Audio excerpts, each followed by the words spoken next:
Europe has killed two birds with a single stone in a historical case. With one, Western Europe has started cozying up to Russia, and with the other, it has snubbed Finland. The signs are clear. Europe has finally realized that it can't turn a blind eye to Russia. Hello and welcome to TFI Global, the foreign affairs and geopolitical analysis arm of TFI Media Group. I am your host Akanksha. Let us begin. In December 2013, Finnish Fennovoima and Rosatom Overseas, a Rosatom subsidiary that exports nuclear power plants, inked a deal for the Hanhikivi 1 project. The concept called for the building of a single-unit nuclear power plant based on the modern Russian VVER 1200 reactor, which has a 1,200 megawatts capacity. However, in May this year, the contract to build a nuclear power plant in northwest Finland's Hanhikivi Cape with the Russian company was terminated by Finnish Fennovoima Consortium, in which Rosatom holds a 34% minority stake. The Finnish consortium cited delays and then elevated risks brought on by the conflict in Ukraine.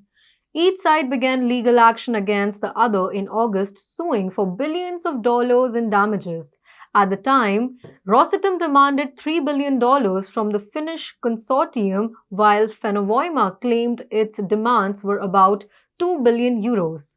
Earlier in December, the DRB, that is Dispute Review Board, an arbitration body that resolves international contract issues, determined the Finnish termination of the contract to be unlawful following months of legal challenges. According to Alexei Likhyshev, the chairman of the Russian state-owned nuclear corporation Rosatom, the International Dispute Review Board (DRB) has declined to bring financial claims against Rosatom.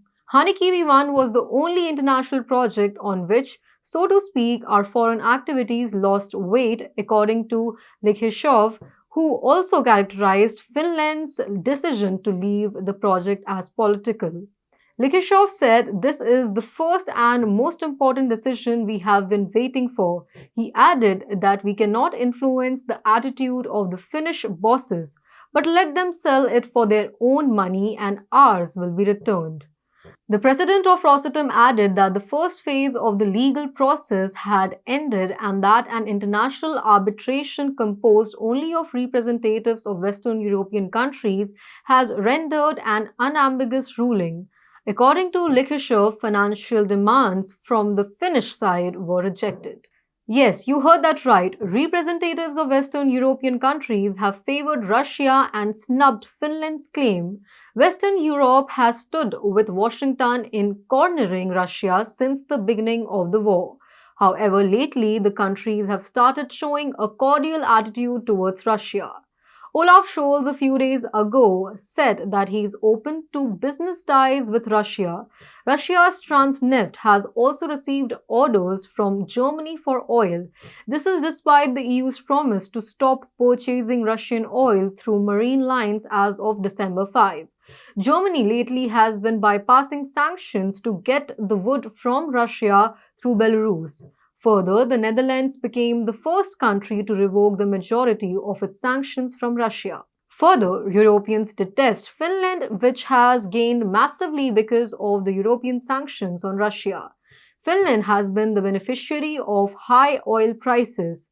Saint One Nordic, a Finnish oil firm, has declared that its revenue increased to 5 billion euros from 2.8 billion euros at the same time last year.